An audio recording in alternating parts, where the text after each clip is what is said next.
چین میں جاری 33ویں Asian junior individual squash championship 2026 کا ٹائٹل پاکستان کے نام رہا۔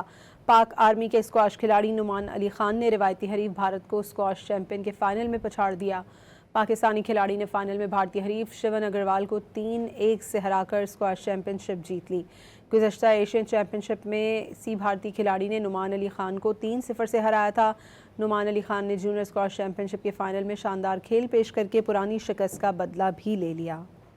چین میں جاری 33ویں Asian junior individual squash championship 2026 کا ٹائٹل پاکستان کے نام رہا۔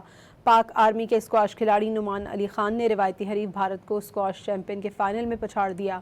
پاکستانی کھلاڑی نے فائنل میں بھارتی حریف شیون اگروال کو 3-1 سے ہرا کر اسکواش چیمپئن شپ جیت لی۔ گزشتہ ایشین چیمپئن شپ میں بھارتی کھلاڑی نے نعمان علی خان کو 3-0 سے ہرایا تھا۔ نعمان علی خان نے جونیئر اسکواش چیمپئن شپ کے فائنل میں شاندار کھیل پیش کر کے پرانی شکست کا بدلہ بھی لے لیا۔